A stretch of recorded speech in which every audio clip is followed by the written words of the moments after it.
सचिव महेश झगडे त्यांनी पण काही निरोप पाठवले, काही अडचणी आहेत. आमदार खडसे त्यांनी सांगितलं बा मी पण तुमच्याशी, अनेक लोकांनी सांगितलं आम्ही तुमच्याबरोबर आहोत. आणि आपण इथे पाहतात की ही सगळी मंडळी जी आहेत आम्ही सगळे एकत्रित तिथे आलेलो आहोत. तर जे आता आज आंदोलन सुरू आहे मुंबई शहरामध्ये, त्याच्यामध्ये 2-4 गोष्टी ज्या आहेत, काही गोष्टी तुम्ही दाखवलेल्या आहेत. एक तर जे आहे याच्यामध्ये सरळ सरळ उच्च न्यायालयाने म्हटलेलं आहे की मराठा व कुणबी एकच आहे असं मानणं हा सामाजिक मूर्खपणा आहे.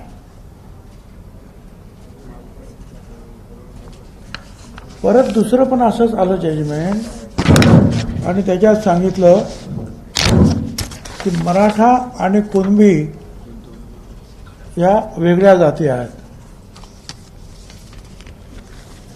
याच्यावर सुप्रीम कोर्टात ज्या वेळेला केस गेली त्यावेळेला सुप्रीम कोर्टाने म्हटलं आहे, in the view of the above facts and position the bench finds that the Maratha is not socially backward community.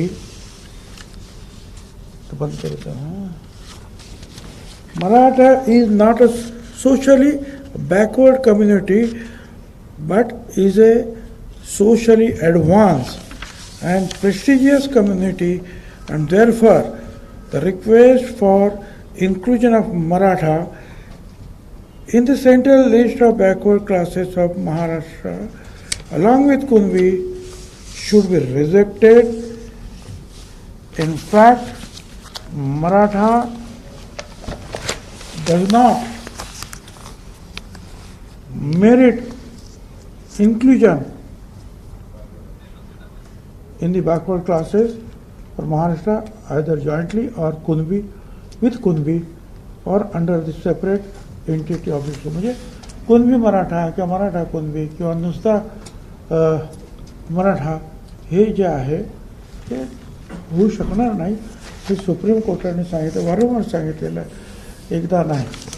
आपण एक लक्षात घेतलं पाहिजे की ज्या वेळेला काही वर्षापूर्वी महाराष्ट्रामध्ये मराठा समाजाचे मोर्चे निघाले, गुजरातमध्ये गुजराती समाजाचे, पाटीदार समाजाचे, पटेल समाजाचे, राजस्थानमध्ये गुर्जर समाजाचे आणि हरियाणावरती जे जाट समाजाचे मोर्चे निघाले की आम्हाला पण पाहिजे.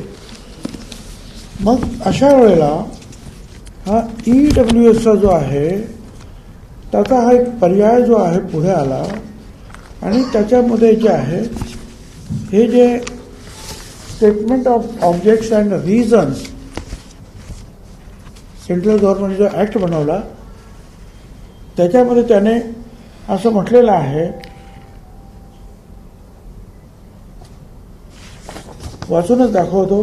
हाऊएव्हर economically weaker section of citizens were not eligible for the benefit of reservation with a view to fulfill the mandate of Articles 46 and to ensure that the economically weaker sections of citizens to get a fair chance of receiving higher education and participation in employment in the services of the state, it has been decided to amend the Constitution of India.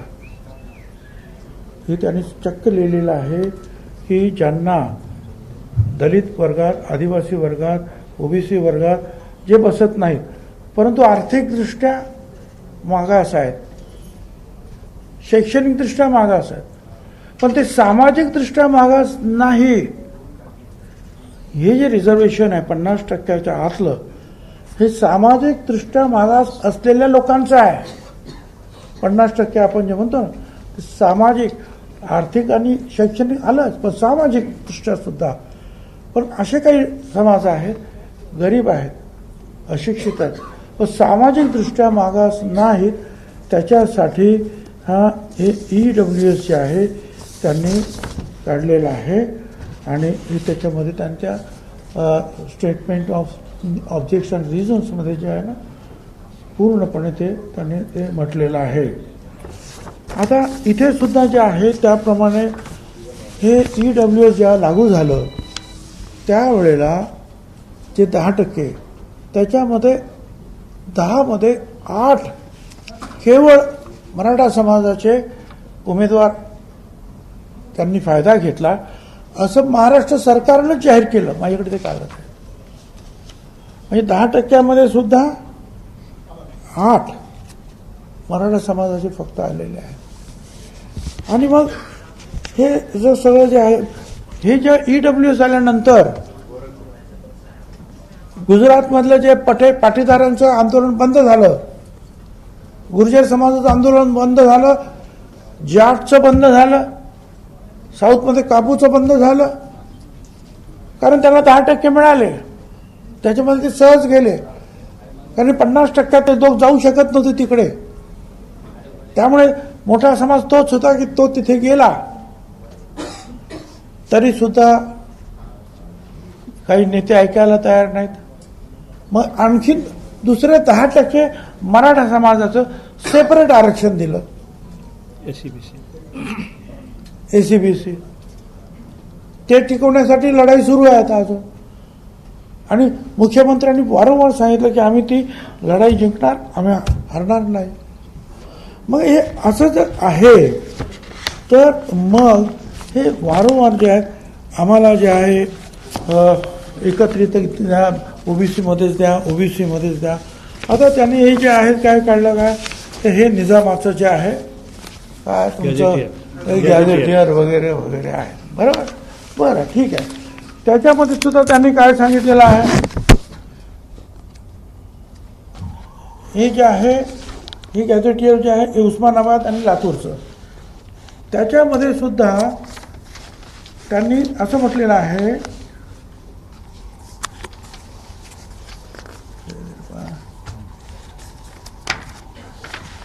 Kunbi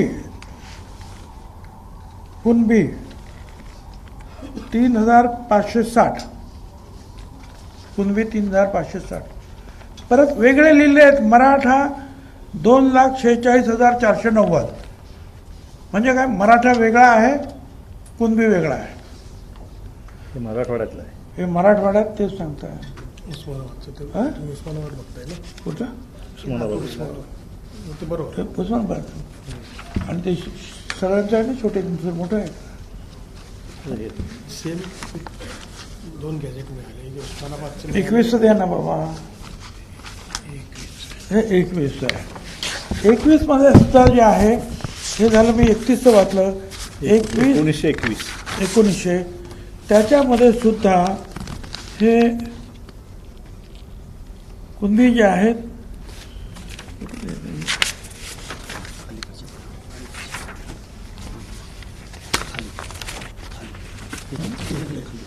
हां कुणबी याच्यात लिहिलेले आहेत 34,324. आणि मराठा लिहिलेले आहेत 14,97,200. हे संपूर्ण मराठवाड्याचं आहे. हैदराबाद संस्थान म्हणजे मराठवाडा निजामचं. आता याचा अर्थ काय झाला? याचा अर्थ असा झाला की 1,24,71,000 टोटल निजामाची संख्या. 1,24,71,000 ही टोटल लोकसंख्या. आणि त्याच्यामध्ये 34,000 कुणबी. 34,000 कुणबी. मराठा 14,07,000. म्हणजे किती झाले? कुणबी किती टक्के झाले? 0.3%. पण हे पण करताना प्रश्न असा आहे की सर्रास देणार कसं काय? जो कुणबी आहे तो पुढे तर आला पाहिजे. आता ते म्हणतात जे शेतकरी आहेत ते सगळे कुणबी. अरे ब्राह्मण सुद्धा शेतकरी होते ना, आहेत सुद्धा. पारशांची सुद्धा शेती आहे. मारवाड्यांची आहे. हं? मारवाड्यांची पण आहे. मारवाडी समाजाची आहे, सगळ्यांची आहे ना शेती. मग काय त्यांचं काय करायचं? ते सगळे झाले ओबीसी. ओबीसींची जे आहे निजामापासून सुद्धा फारकत केलेल्या मराठा वेगळ्या आहेत आणि कुणबी वेगळे आहेत आणि ओबीसी आणखीन वेगवेगळे आहेतच त्याच्यामध्ये. साळी माळी कोळी तेली तांबोळी बंजारा खाटीक बेटीक सगळे आहेत वेगवेगळे. मी वाचून नाही दाखवलं तुम्हाला, सगळे त्याच्यात. पण त्यांचं म्हणणं की आम्हाला हेच पाहिजे. आम्ही सांगितलं त्यांना काय द्यायचं, आम्हाला काय म्हणणं नाही, त्यांना जरूर द्या. ते काय करतात त्याच्याशी सुद्धा आम्हाला कर्तव्य नाही. पण आमचे जे काही आम्हाला 27% 17% आम्हाला शिल्लक राहिलेले आहेत. कारण 6% जे आहेत हे भटक्या विमुक्तांसाठी गेले. बाकीचे आणखीन कोणाला ते नोबेटी अमुक तमुक त्याच्यात ते आणखीन सगळे गेल्यावर 2% आणखीन गोवारीला दिले. 17% शिल्लक राहिले आणि 374 जाती आहेत. तुम्ही आमच्यामध्ये त्यांना टाकू नका, एवढी आमची विनंती. आम्ही आज मुख्यमंत्र्यांना मी स्वतः भेटलो. तिथे दोन्ही उपमुख्यमंत्री होते. त्यांना सुद्धा हायकोर्टाचे जजमेंट्स, त्यांना सुद्धा सुप्रीम कोर्टाचे जजमेंट्स, हे तुमचं जे काय गॅझेटियर्स न्यामकन तमकं सगळं दप्तर दाखवलं. म्हटलं हे सगळं आहे, हे तुम्ही लक्षात घ्या. हे ओलांडून तुम्ही ज्या दिवशी जाल त्याच्या दुसऱ्या दिवशी आम्ही कोर्टात हजर आहोत. आंदोलन तर करूच, पण कोर्टात सुद्धा आम्ही जाऊ. कारण जर संविधान जर तुम्ही मानता बाबासाहेब आंबेडकरांचं, तर हे सगळे संविधानातून निर्माण झालेले जे आहेत ना कागदपत्र आहेत, ते आपलं मान्य करावं लागतील. त्याप्रमाणे तुम्हाला काय ते करायचं ते करा. बाकी आता ते जे काय करतात तुम्ही कोर्टात काय करा ते काय करा, आम्हाला काही कर्तव्य नाही.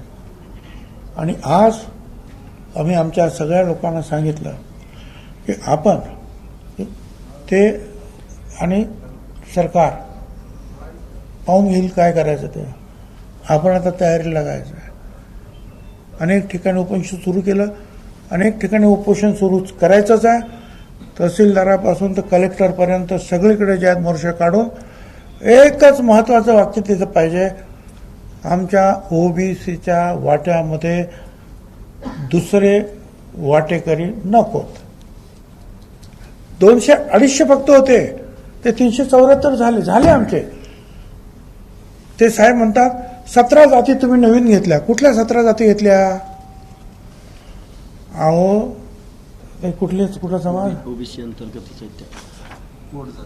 पोट जाती हे पोट जाती होत्या बरं का. लिंगायत समाजाच्या पोट जाती होत्या. हं?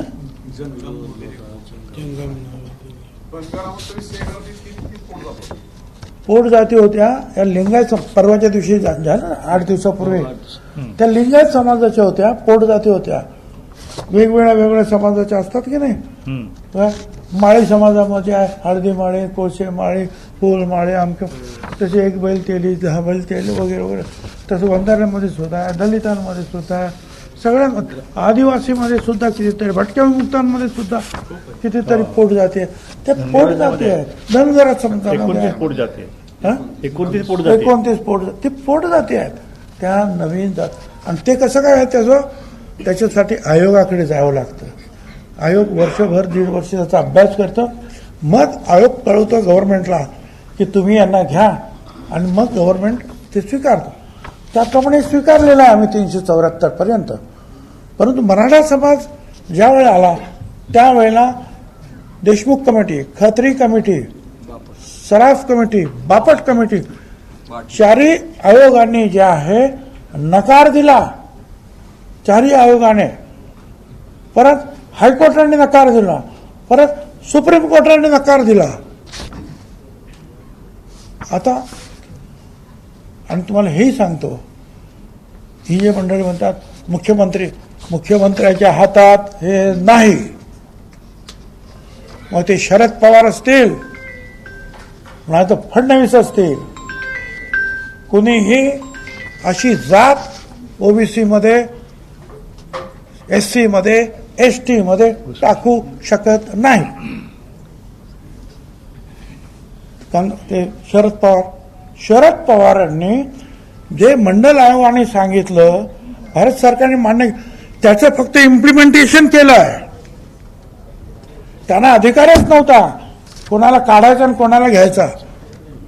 कारण ते आयोगाच्या थ्रू तुम्ही यायला पाहिजे. आयोगाने मान्य केलं तर आयोग तुम्हाला मान्यच करत नाही. त्यामुळे जे आहे कुठल्याही मुख्यमंत्र्याला किंवा सरकारला दोष देण्यात मला अजिबात इंटरेस्ट नाही. नियम कायदा सांगतो ते हे सांगतो, कोर्ट सांगते ते हे सांगता, आणि मग त्याप्रमाणे उगीच जरी कोण हत्याग्रह करत असेल तर सरकारने जे आहे ते पाहून घ्यावं. पण आम्ही ठरवलेलं आहे, आम्ही उपोषणं करणार, आम्ही जिल्ह्यातून मिरवणुका काढणार, तालुक्यातून, आणि आमच्यावर जर अन्याय झाला तर आम्ही सुद्धा लाखोच्या लोंढ्यानं ज्या मुंबईमध्ये आल्याशिवाय राहणार नाही, हे आज आम्ही इथे ठरवलेलं आहे. जरांगे मात्र आपल्या मागणीवरती ठाम आहेत. सरसकट शब्द वापरायला त्यांनी एकंदरीत सहमती दाखवली.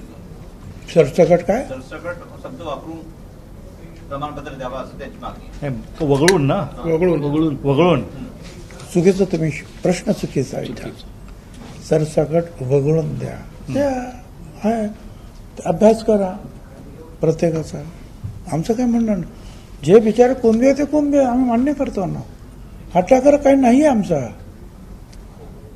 उपसमिती आहे, मंत्रिमंडळाची उपसमिती जी आहे तिच्यासमोर काही सूचना ठेवल्या जातात, ज्यामध्ये बीडच्या तिथल्या आमदारांनी ज्यांच्याकडे शेती आहे त्यांना कुणबी ग्राह्य धरून ओबीसी मध्ये त्यांचा समावेश करावा, आरक्षण द्यावं, अशा स्वरूपाची एक नवी मागणी केली.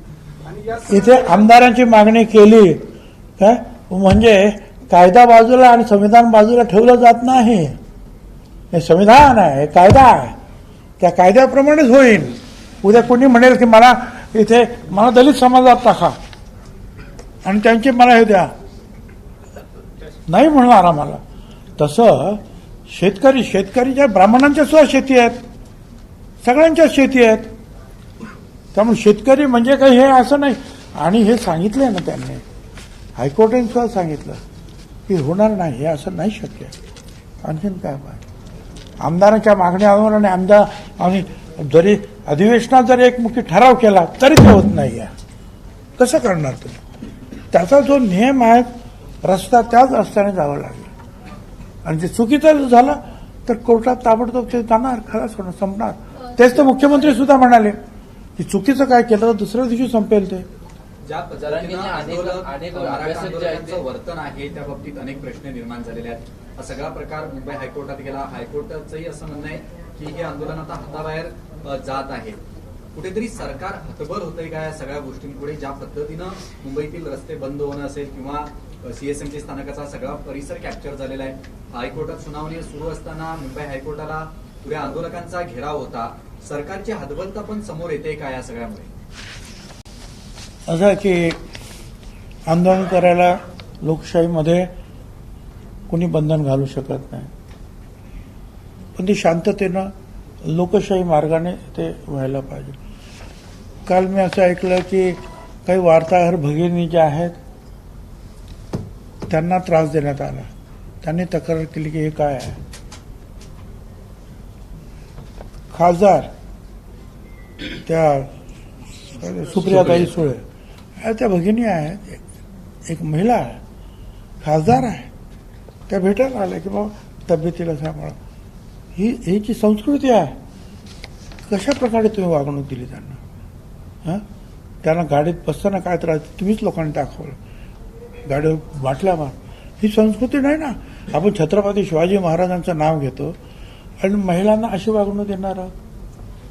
मग ते वार्ताहर असतील ना तो खासदार असतील, आम्ही त्याचा निषेध करतो.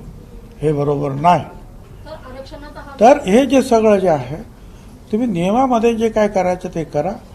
अदरवाईज कोर्ट आणि गव्हर्नमेंट का ते बघतील काय करायचं ते. आरक्षणाचा विषय न्यायप्रविष्ट असताना आंदोलनाला परवानगी देण्यात आली, त्याच्यानंतर त्याच्यामध्ये मुदतवाढ करण्यात आली. सरकारला याचा अंदाजा नव्हता का की सगळे आंदोलक जर मुंबईत आले तर मुंबईमध्ये काय परिस्थिती निर्माण होईल, संपूर्ण परिस्थिती कायद्याच्या हाताबाहेर झाल्याचं?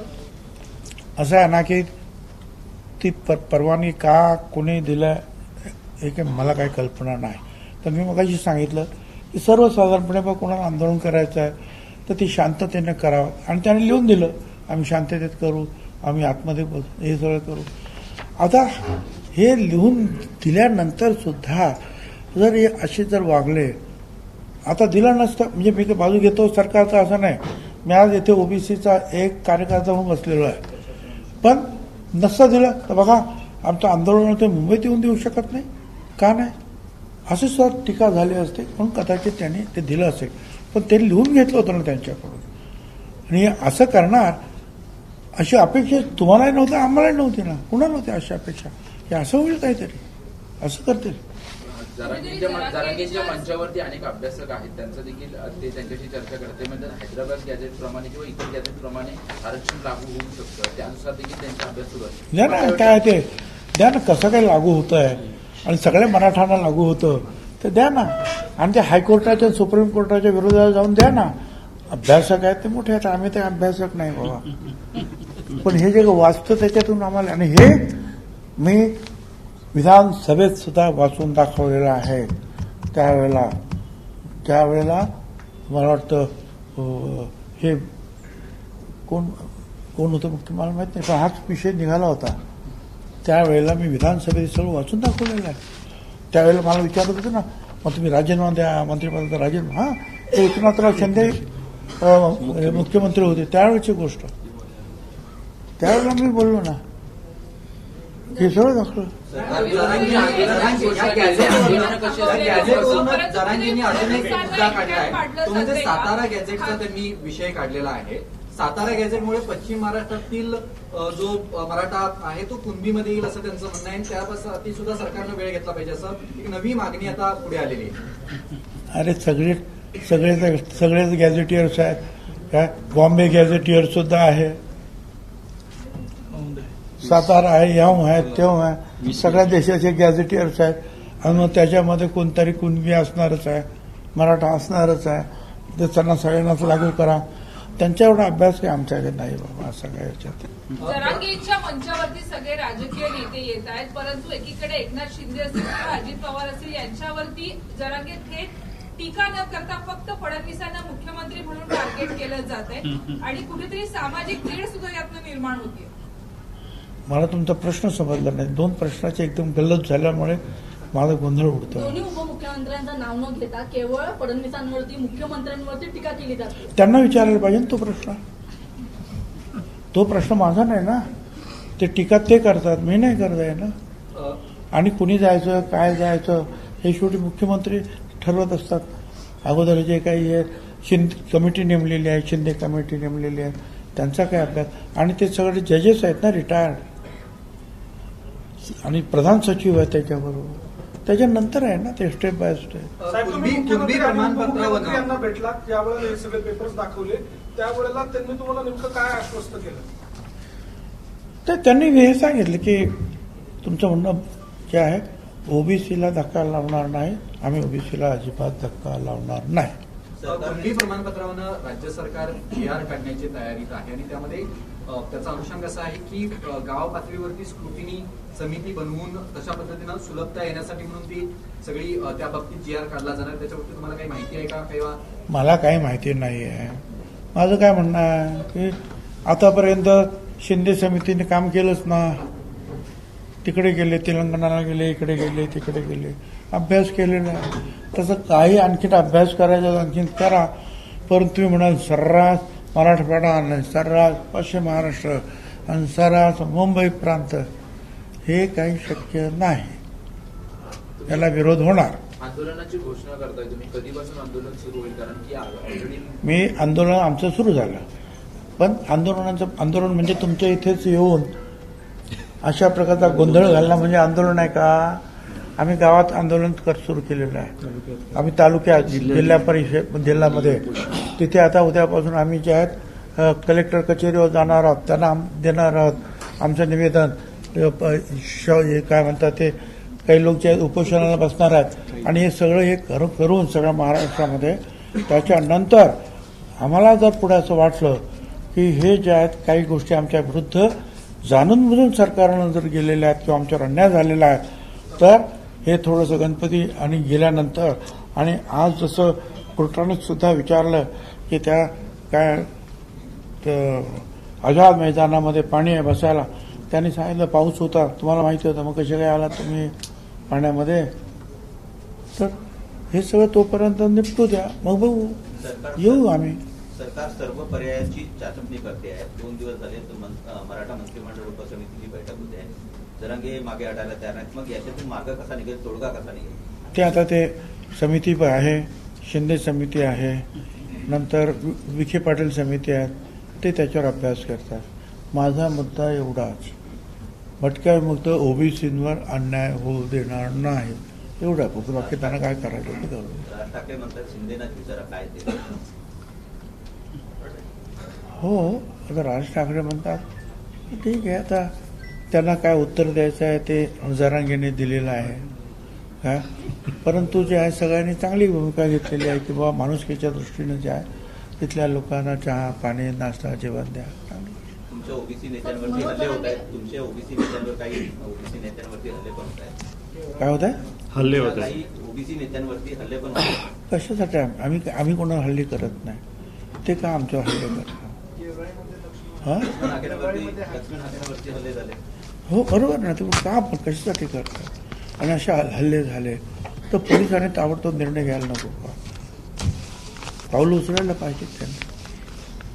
सर, मनोज जरांगे पाटील यांच्या मागे दोन्ही राष्ट्रवादीचा हात आहे असं काही वेळापूर्वी लक्ष्मण हाके यांनी स्टेटमेंट केले. तुम्ही ओबीसीचे नेते म्हणून सध्या भूमिका मांडताय, पण तुम्ही राष्ट्रवादीचे नेते सुद्धा आहात, त्याबद्दल तुम्ही काय बोलता? मी ओबीसीचा नेता म्हणून इथे बसलेलो आहे. मंत्रिमंडळात सुद्धा ओबीसीचा नेताच आहे मी. आमदार पण ओबीसीचा नेता म्हणूनच बसलेलो आहे. आज नाही, 35 वर्षापासून बसतो आहे. पुढे काय?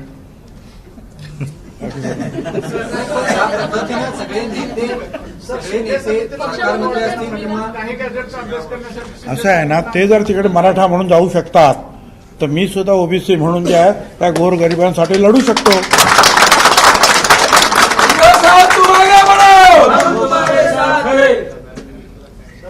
शिंदे समितीला परत मुदतवाढ देण्यात आली, काही गॅजेट द्या, आणखी द्या, 2, 10, 15, 25 वर्ष द्या.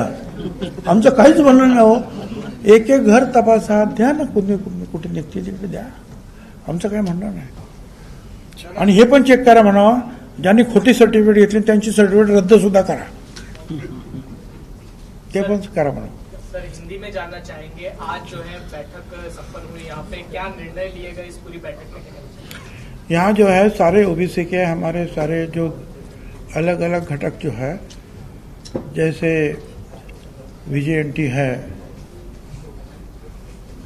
और 374 जो सारी जो है जनजाति है, हमारे सारे जनजाति है, घुमंतु है, ये है, वो है, सब कुछ है.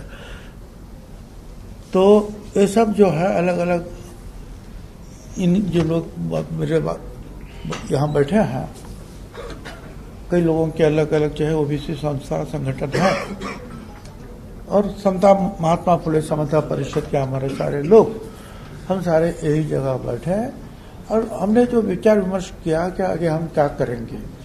तो ये तय हुआ है कि ओबीसी में पहले से जो है गैर कानूनी ढंग से, एक लफ्ज में गैर कानूनी ढंग से ओबीसी में किसी को भी जगह नहीं देना चाहिए.